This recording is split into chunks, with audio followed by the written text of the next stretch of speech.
Seja muito bem-vindo, seja muito bem-vinda a mais um episódio do Descomplicando a ATM, episódio número 3, onde eu vou falar sobre as 4 estratégias para você entender a causa dos estalidos na ATM. Essa é uma nova série de vídeos onde eu trago conteúdos que você jamais viu antes para lhe ajudar a acelerar seus resultados, eliminando a dor do seu paciente já no primeiro atendimento. Eu quero que isso seja fácil, esse seu raciocínio. Eu quero lhe destravar nesse raciocínio para lhe conduzir a uma posição com um tratamento de alto nível, um tratamento de elite, para você se tornar um elite no tratamento das disfunções temporomandibulares. Porque é possível. Eu não falo isso só por conta dos meus resultados, da minha aula, da minha metodologia, mas sim porque os meus pacientes e alunos falam como é impactante receber um paciente e começar a enxergar a disfunção da TM não como um estalido, não como uma tensão, mas como uma disfunção complexa que precisa ser entendida na base, na essência. E eu quero que você destrave para poder eliminar a dor do seu paciente. E isso aqui eu desenvolvi essa série de lives justamente porque vários comentários eu recebi, tanto via direct, tanto via e-mail, porque a formação do profissional, seja fisioterapeuta, seja dentista, fonoaudiólogo, é uma formação onde existe uma precariedade muito grande, onde a disfunção de ATM é temporal, mais mandíbula, mais disco articular e sua cápsula apenas, conectada por alguns músculos que nem são todos eles que estão conectados, como o masseter, como o temporal, pterigoideu, e os outros são esquecidos. Mas os outros não podem ser simplesmente os outros. Você tem que entrar dentro da perspectiva corporal para entender na base. E é por isso que eu estou aqui, para lhe destravar seu raciocínio e lhe conduzir para um transbordo de raciocínio clínico, lhe colocando frente a frente com os melhores códigos, com as mais perfeitas aferências de entendimento, principalmente sobre as disfunções temporomandibulares na essência. E o episódio de hoje, você vai ter acesso às 4 estratégias para entender a causa dos estalidos. Vamos nessa? Pois bem, para iniciarmos, quero que você entenda o que são os estalidos. Randy, o que são os estalidos da ATM? Os estalidos da ATM, quando a gente se depara, geralmente ocorre ou na abertura, clac, que é quando essa mandíbula faz esse movimento nesse eixo aqui, né? Ó. Ele vai para baixo e para trás, esse ângulo da ATM, ou quando fecha, que vai para frente e para cima, dessa forma, para cá.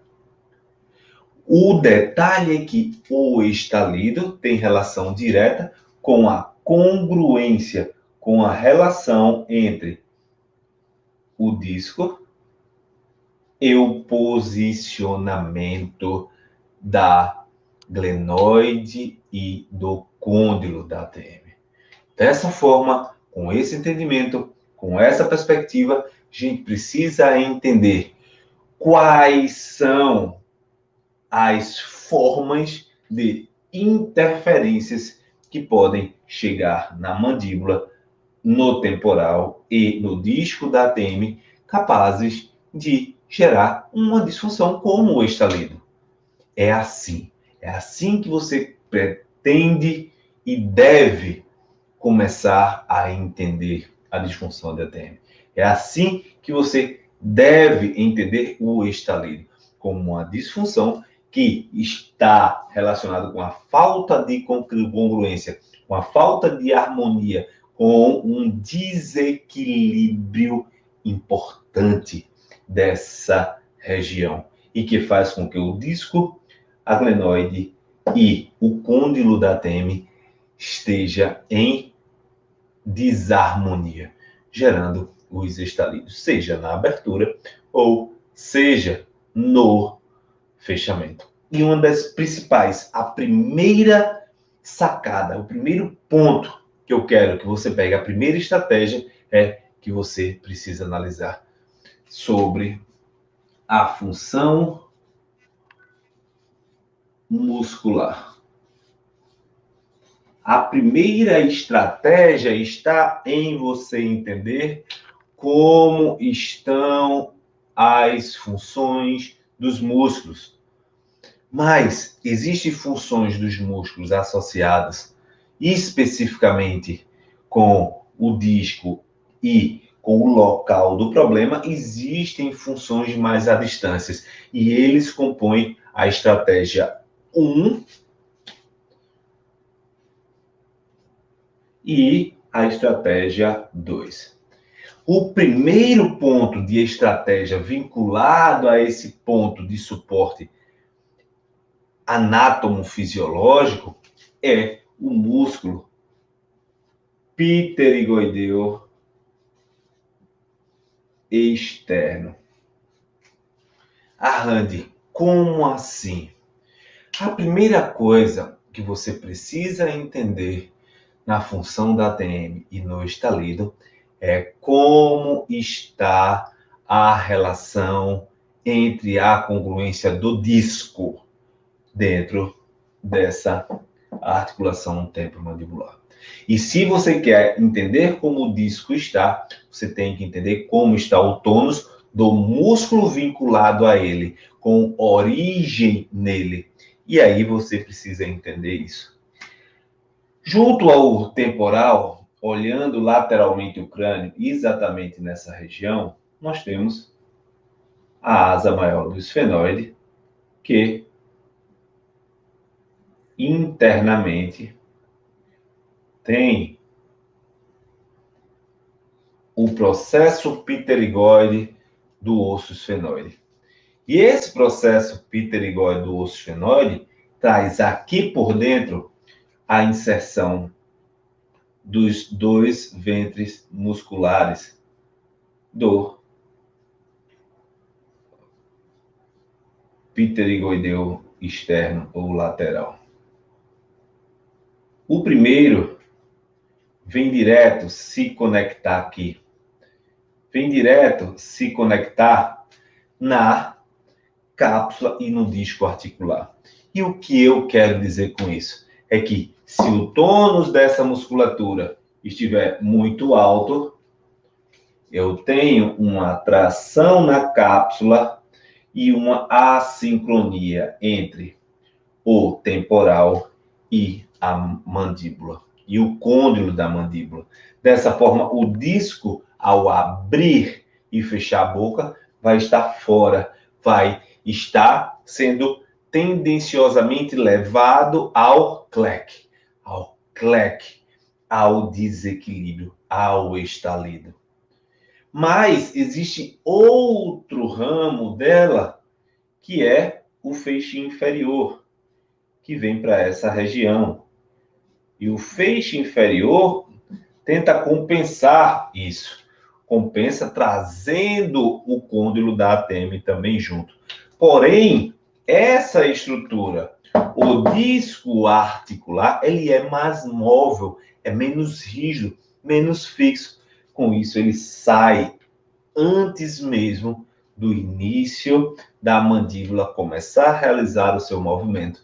E daí, a primeira estratégia é verificar como o pterigoideu externo ou lateral está no seu comprimento e tensão, interferindo dentro do disco articular da ATM. Nessa perspectiva, o segundo ponto que eu quero trazer para você é sobre a marionete. Como assim marionete, Randy? A marionete funciona dessa forma.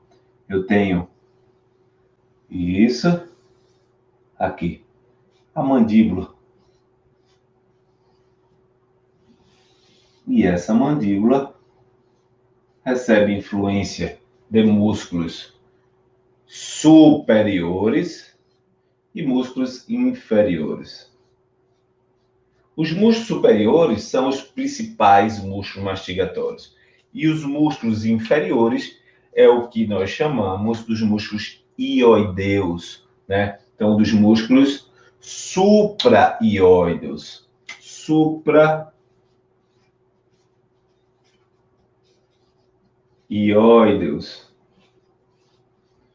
E esses músculos supraioideus, nós temos eles à direita e à esquerda.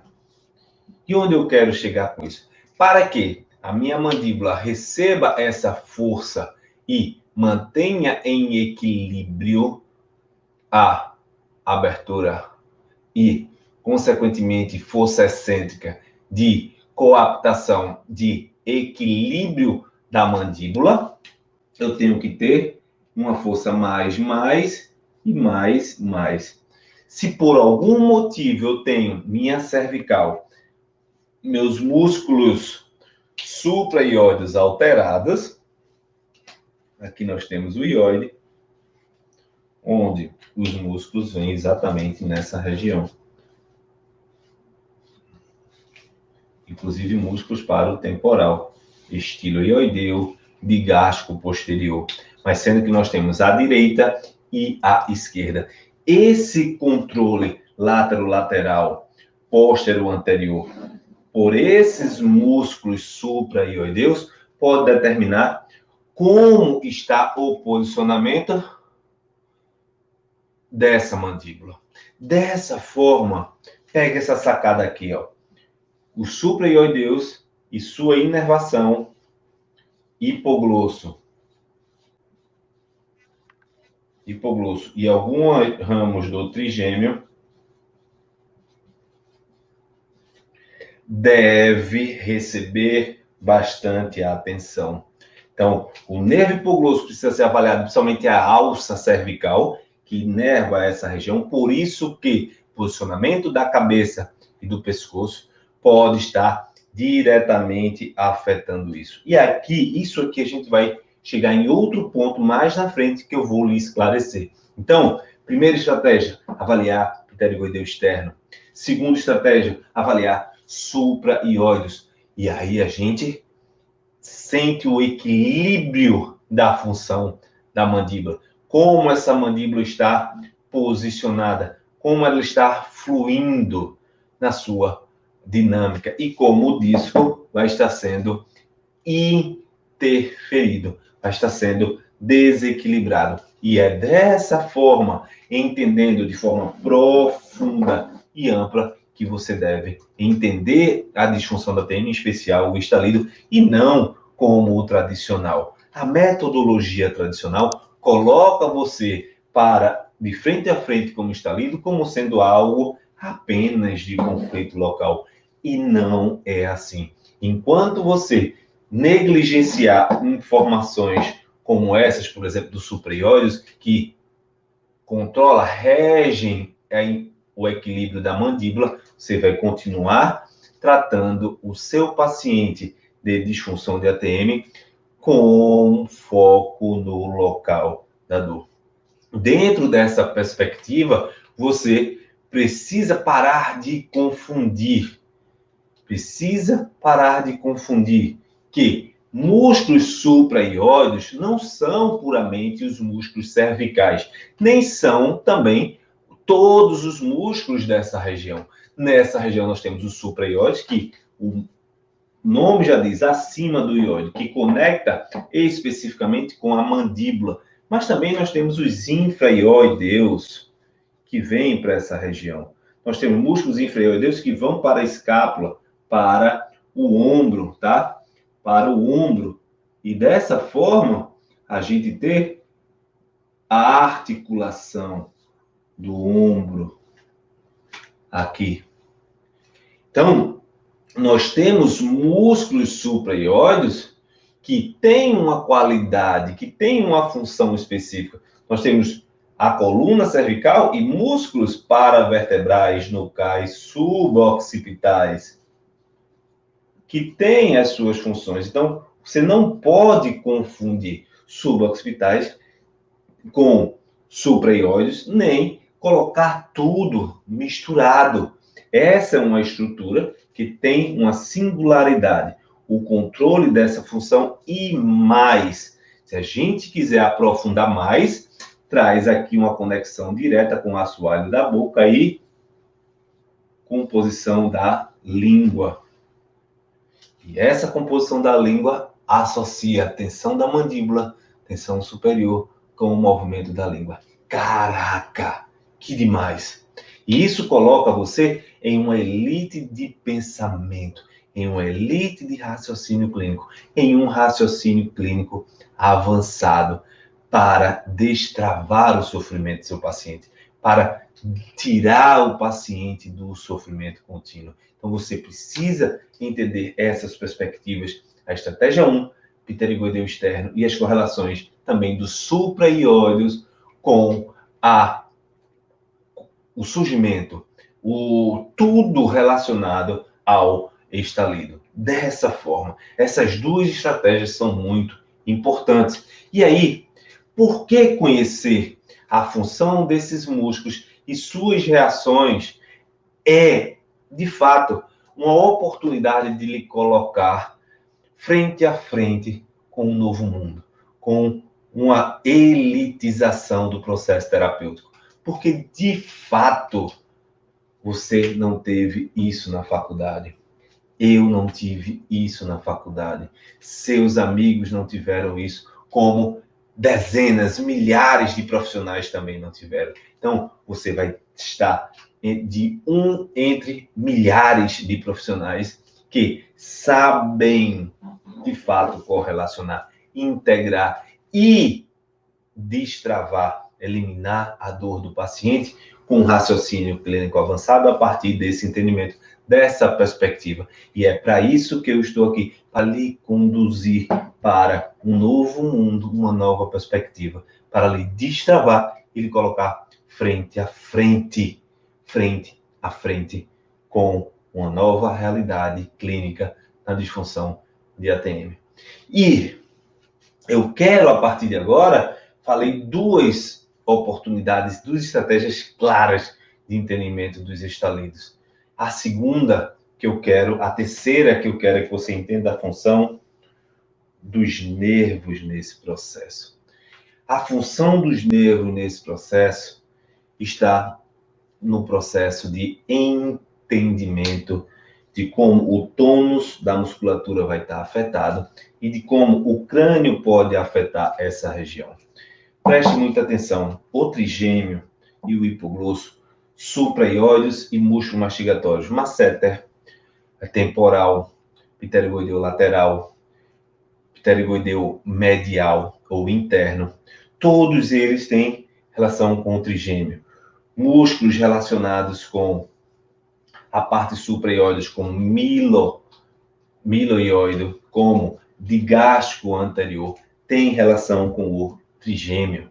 Já o restante com a relação com o hipoglosso. E dessa forma, você precisa saber como eu vou avaliar isso. Entenda, se a gente tem um crânio, tá? Que, vamos colocar aqui, essa cabeça, esse crânio, dessa forma, tá? Só para a gente pegar essa perspectiva, um crânio aqui. Então, nós temos sutura coronal, sutura parietal, sutura lambidoide, tá? Aqui, olho, boca. Dessa forma, nós temos aqui esse crânio, conduto auditivo, orelha. Daqui para trás, C2, C1, inervação occipital, parieto occipital, temporo occipital. E aqui para frente nós temos o quinto par de nervo craniano, ou trigêmeo. Ou seja, daqui para frente, sutura craniana e inervação, aferência associada com o trigêmeo. Dessa forma, avaliar bem o crânio, as suturas, a propriocepção, as aferências de cada sutura podem estar afetando o nervo trigêmeo e o tônus dessa estrutura. E eu vou além. A base de crânio, quando a gente fala aqui, nós temos o occipital, que vem aqui e aqui. Forame magno, onde aqui, do forame magno, passa o forame jugular. Na base, o nervo hipoglosso, na base do occipital. E dessa base do occipital, saem ramos que vão se juntar na alça cervical do hipoglosso. Então, a base do crânio, como se comporta esse trigêmeo nas aferências suturais e também na sua localização aqui, com o seu núcleo trigeminal na fossa média do crânio, faz total diferença na inervação desses músculos e mantém ou desequilibra o mecanismo oclusal a partir do funcionamento da estrutura. Caraca, nervos hipoglosso, trigêmeo, foca nele. Essa é a terceira estratégia que eu quero te dar. Qualidade nesse entendimento. A quarta estratégia super importante, mas não que termina o nosso vídeo, a nossa série, é o entendimento da assimetria craniana. Como eu desenhei aqui, nós temos crânio e várias suturas. E essas suturas do crânio, você pode fazer um teste. As assimetrias cranianas te levam para um desequilíbrio desse paralelismo, dessa harmonia entre o temporal à direita e o temporal à esquerda. Se você se olhar no espelho, você vai ver que você é assimétrico. Se você olhar as crianças, se você olhar, muitos de nós somos assimétricos. Alguns desde o parto, desde criancinha, e outros por meio de cirurgias, traumas crânioencefálicos que desequilibram essa harmonia craniana da calota craniana como um todo. E essa calota em assimetria altera o posicionamento do temporal, que afeta o esfenoide, o posicionamento do occipital, que afeta o temporal, o posicionamento do parietal, que afeta o temporal, que afeta o esfenoide. Dessa forma, tem uma reação em cadeia, uma roda denteada, onde, de fato, você tem a assimetria afetando no posicionamento de origem e inserção musculares, como aqui nós temos feixes do trapézio, a assimetria alterando o posicionamento do ramo, não é, do processo zigomático, que vem com o masseter aqui para baixo, como também o posicionamento da porção pterigóide do osso esfenoide, que vai alterar o tônus e a tensão associada com o pterigoideu lateral e medial, que vem por trás aqui do masseter, vem para essa região aqui. Caraca, que coisa magnífica, que coisa importante e que você não tem acesso facilmente, mas que coloca você em outro nível. E eu quero que você comece a se tornar um profissional de elite, um profissional que entende a disfunção de ATM dessa forma. Veja como lhe dá poder, lhe dá argumentos para discutir com qualquer profissional que venha duvidar de um diagnóstico. Quando você traz neurofisiologia, função muscular ascendente, função muscular local descendente, assimetria do crânio. Quando você utiliza essas 4 estratégias para justificar de forma simples, lógica, objetiva, direta as disfunções do seu paciente. Tudo depende de como você tem poder, e conhecimento é poder. Conhecimento você destrava, você transborda, você faz o bem. E quando você entende isso, você entende o quanto é prazeroso você ter o conhecimento capaz de fazer o seu paciente ficar sem dor, capaz de fazer o seu paciente viver bem, feliz, sem sofrimento, e você ser o responsável quando você descobre de fato a causa do problema dele, a causa do problema de forma individualizada, quando você não trata mais o seu paciente como receita de bolo, choquinho, dry needle, plaquinha. Não tem isso. É cada paciente uma lógica, um raciocínio clínico, um contexto, uma integração. É isso que o seu paciente grita, pede, e por isso vários pacientes vivem com sofrimento, com dor crônica e gritando, pedindo por profissionais que saibam de fato eliminar a dor dele. É através disso que eu tenho vários relatos dos meus alunos, que você já deve ter visto em algumas lives. Pode baixar no meu canal do YouTube, pode baixar no meu Instagram, pode ir lá, que tem profissionais falando sobre como mudaram a perspectiva clínica ao entender de fato como é possível transbordar dessa forma na vida do paciente. Como é possível ter esse raciocínio clínico. E é uma vantagem que lhe coloca dentro do mercado como um profissional seleto, como um profissional que realmente vai na causa e não se mistura com aqueles profissionais que falam as mesmas coisas. Não, você vai estar ali para falar o diferente e para gerar resultados extremamente diferentes. E aí, qual é o melhor momento para você investigar isso no paciente? Para você investigar os estalidos? O melhor momento é enquanto ainda os desgastes realmente, de fato, não aconteceram. Porque os estalidos são zonas de hipermobilidades. As hipermobilidades geram desgaste, tensão, retração ligamentar e, possivelmente, artrose, degeneração de cartilagem dessa região. E aí, quanto mais estrutura lesionada, mais difícil será a recuperação do paciente. E o melhor momento é quando o paciente não está com dor, mas que refere o CLEC. E aí você vai avaliar a disfunção biomecânica. E eu tenho uma dica para você agora.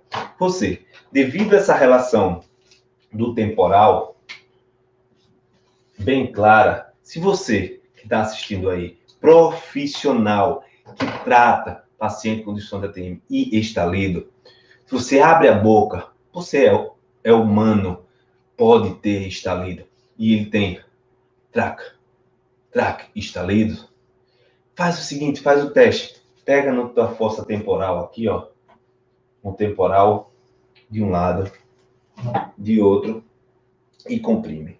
Ao comprimir, repete o movimento que te gera o estalido, que te gera o comprometimento. Comprime.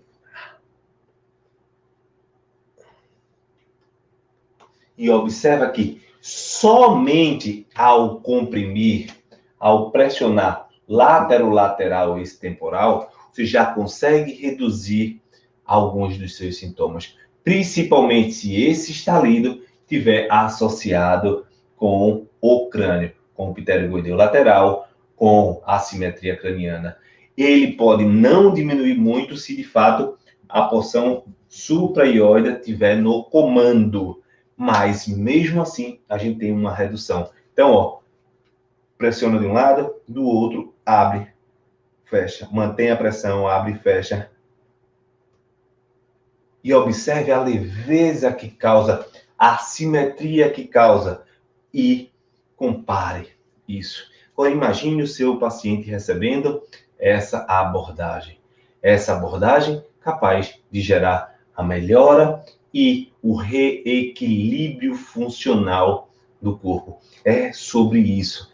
Isso é um tratamento elitizado. Isso é um tratamento que coloca você levar o seu paciente para um bem-estar. E isso é possível já dentro do primeiro atendimento, como você fez o teste agora, eliminar o sofrimento do paciente. Então, se você gostou desse terceiro episódio e não acompanhou ainda o primeiro e o segundo, vai no meu canal do YouTube, vai lá no meu Instagram, observa, acompanha também no Facebook, que os 2 episódios estão lá, distribuídos para você assistir. E aproveite para me seguir e curtir o meu canal, também se inscrevendo no YouTube. Grande abraço, aproveita, pratica e até o 4º episódio. Não perca!